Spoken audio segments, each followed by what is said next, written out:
Hello and assalamu alaikum. Hope you are doing well. Finally, we have reached the last lecture of the motivation chapter. It was very hell long of a long chapter. I didn't expected that, but yeah, we talked about a lot about motivation. We talked about motivational theories. We talked about payment methods. We talked about non-financial motivators, and we are now left with the two most important non-financial motivators, that are employee participation and team working. Employee participation is also a topic in itself as well. Like, why is employee participation necessary? So, involvement of employees in the process of decision making within a business. That's basically the definition of employee participation. Sorry. So, why should employee participation be encouraged? Elton Mayo encouraged use of team working in a business, which can be achieved through employees' participation. Maslow's theory supports the use of quality circles, as it can come under higher order needs of status and recognition. Herzberg also identified that use of autonomous work groups generate intrinsic motivators for those involved. So all these three motivational theories, all these three agree with the idea of employee participation in one way or another. So that is overall beneficial for the business, and hence it's like why businesses do this employee participation. You just participate them in groups, their social needs are being fulfilled. So that's the whole idea behind employee participation. For employee participation, we discuss more about quality circles. So quality circles are basically groups of workers formed to discuss work related issues and identify methods of improving all aspects of the quality of their work. So they're just like a bunch of people gather together.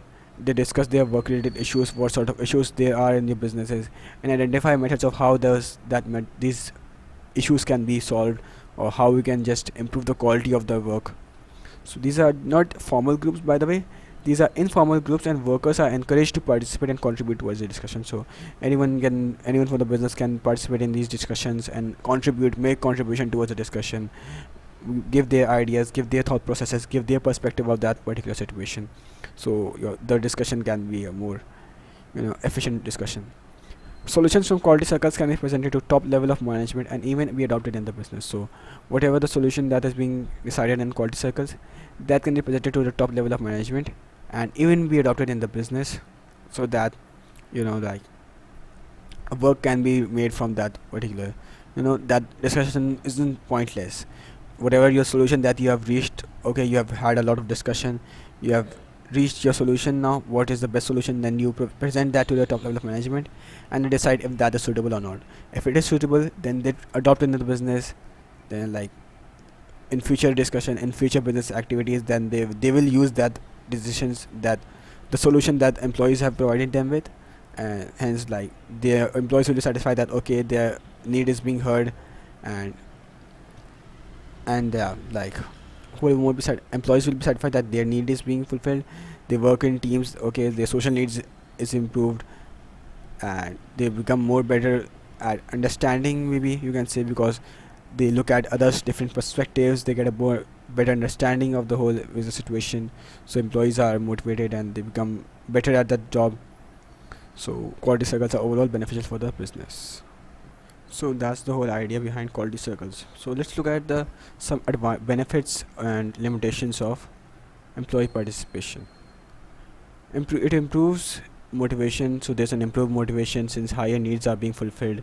Employees feel they are valued as their opinion or solutions to a certain problem is taken into consideration, and may as well even be adopted permanently into the organization, further motivating those particular employees that okay, I gave a certain opinion at certain point, and they have businesses have, they have considered my opinion, took they discussed it, and they finally adopted that particular production method that I suggested to them. And so they feel more, you know loyal to the business. Their loyalty increases, and their motivation also increases. Also, it provides greater opportunity for employees to show responsibility. It may as well help to identify decision making skills of certain employees, you can say, fulfilling their self actualization needs by allowing them to reach their full potential. So if some employees have some good decision making skill, they might have some good analytical skills to reach that particular decision, and those skills can come into light, those hidden talent can come into light, and employee can understand that okay, I have this potential as well. So it provides them to show this responsibility, show this decision making skills of them in this employee participation. So like it provides them overall an good opportunity to showcase these hidden talents or find these hidden talents in the business. Better decisions can also be made from employee participation, as workers may provide an alternative approach or a completely different perspective to problems as well. So like some employees have different perspective to some problems. Okay, they might provide some unique solutions, and that can be adopted to the business, and business can might make a good competitive edge advantage from customers if it's a really different or unique idea, really innovative idea as well. There are also some limitations to this employee participation, that it is time consuming to involve employees in every decision that the business makes, as there might even be a conflict of opinions which leads to a further delay in reaching a final decision to a critical problem. Alright? So like you can't just involve employees at every stage, and because it is, like it is not too time consuming. You can't just ask employees, okay, there's a small decision that we could take, what do you think should we do? No, you can't just employees ask employees every time. And it also sometimes not too good to ask employees in certain matters, because there can be conflict of opinions. Employees might say, some might provide lots of different methods can be provided, and the employer might become confused with those methods, which one to employ, which one to use, and it just delays the process of reaching a final decision and it's very dangerous, very risky when there's even a critical problem is there, a critical situation is there. So it's not too good if it's time consuming and you just need to act fast. Also, it is not possible to adapt employee participation in businesses where autocratic leadership is adopted. So autocratic leaders don't listen to anyone, they just order them, so you can't just ask your employees. And even if autocratic leaders do ask the employees, they won't actually like look after it. They will just ask them, do a formality, and not even consider their opinions. So that's not something that's motivating, that's actually demotivating at times. Not always, but at times. Some decisions are too confidential to share with employees. So like maybe it's labor turnover, regarding labor turnover, how to reduce labor turnover, but that can be shared. But like something like, making employees redundant, or making a brand new product that no one else has thought. So because there could be spies in your company as well, so that idea cannot be leaked, and certain decisions that redundancies decisions can cause panic in the whole employees, so that should not be shared with employees. So it's not possible to share them with employees and ask their opinion, oh, what do you think, should we do this or not? No, you can't just do that in these particular cases. Finally, the last thing is team working. Team working basically means organization breaks down its production process into large units instead of relying upon the use of division of labor. You can't just divide over there. There's no like thing that, okay, we have to make so and so much orders, we just divide them according to the number of labors. Let's say we have 100 orders, we have 50 manual people, each person will make 2 units. No, you can't just you don't do that.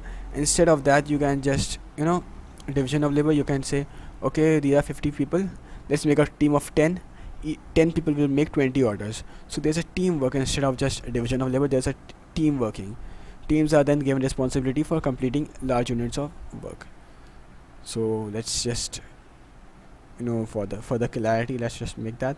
So let's say you have to make 100 units, right? 100 units you have to produce.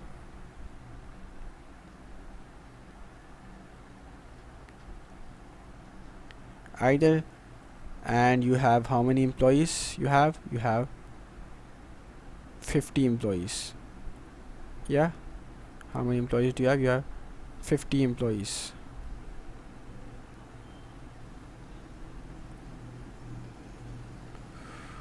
Okay, using a stylus for writing is not too easy on laptop. Yeah, man. So either you can just say 2 units per employee. Okay, you just don't ask them what to do, you just use division of labor. Okay, 2 units per employee.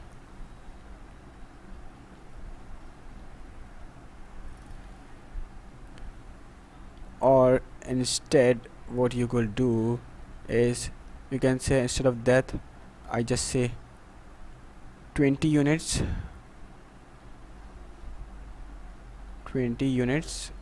for a team of 10 employees. How much? 20 units for a team of 10 employees. So instead of just, the ratio is the same, but instead of just one worker, there's like one team. All right, instead of just one worker doing 2 units themselves, there's like a team of 10 workers doing 20 units. So there's team working. All right, team working of 10 employees. Yeah, that's the example that I gave for team working. That's just the whole idea behind team working. So why would employees do this instead of this? Why would they prefer 20 units for per each team by instead of 2 units per employee? Well, these have some advantages, of course. So these are the advantages. That for employees, team working provides an opportunity to form relationships with other employees. It allows them to share tasks and have more involvement, hence more motivation and a more sense of ownership. Team working requires the job to be redesigned, offering employees the chance to fulfill some of the higher needs identified by Maslow, such as esteem needs, and provide motivation, some of the motivators like achievement identified by Herzberg. So this point is about that the job is redesigned, it's made more challenging for some teamwork. It's like given the whole new made more satisfying, you cannot say. So it satisfies employees higher needs like esteem needs, and achieve provides gives them achievement which motivates them as identified by Herzberg's intrinsic motivators. In this point it's all about like it helps to fulfill their social needs, you can say. Like they with these were esteem needs, social needs. We are talking about social needs that May were identified. Maslow also said this there are some social needs, and Herzberg also classified these that there should be social activities like as well. So team working allows employees to have better relationship with their other fellow employees and builds a good community. So that is also taken care of.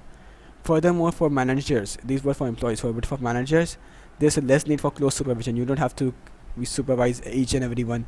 Instead of supervising one employee at one by 150, you just observe 5 teams. Okay, 5 teams of 10 employees. So it saves time, and there are more productive ideas as well. Better quality work is there. If their quality circles can also be implemented in such ways, if they are team working, then they might look at some issues that business is facing and decide make contribution towards that issue, and like contribute their idea and read some situations, some solution, present them to management, and management can think of that as well, consider that their opinion. Management costs also reduce overall. So like supervision is reduced, your productive there are more productive ideas, quality work is there, overall your management cost has reduced. However, producing high performance teamwork is not easy. It's not easy to just like gather up these people and they'll start performing teamwork readily. It takes time to get them to know each other and start working in teamwork. There are disadvantages as well, of course. Here we go. So not everyone is a team player. Some like to work alone. Effective team working require require training and development support. Okay, I don't know what mistake I made over here. Let me just correct that. Yeah, I guess it's that reduced training and development support. Just give me a minute. So yeah, we are back. We needed require, not reduce it for require. Yeah. So not everyone is a team player. Some like to work alone. Effective team working may require training and development support. You have to provide training and development, so it's overall costly as well. Team values can become very strong and form opposition to other team values, or even organization values. So it can be divisive as well. So not all teams will be good. They might have create some their own values that okay they value their team more than what organization wants and stuff like that, and they might revolt against them. Although it's not always the case and it's just a minor thing, but it is a disadvantage in some cases, in some situations. Team training may be costly or disruptive to an organization. Disruptive in sense that it's not easy to form teams and it might take time and stuff. So it's not too easy to form teams. It is costly and time consuming. Some individuals take advantage of the team and make little contributions. Some are just lazy ass people. They okay that team will do the work. I just have to my name will be there and they'll get paid. And furthermore, it may make delay decision making and lead to conflict between team members with different views. So that's like similar to that participation method that we discussed. Like decision is being delayed and there's chance of conflicts. So that's all. With that, we have wrapped up this chapter of motivation. Thanks for watching and Allah Hafiz.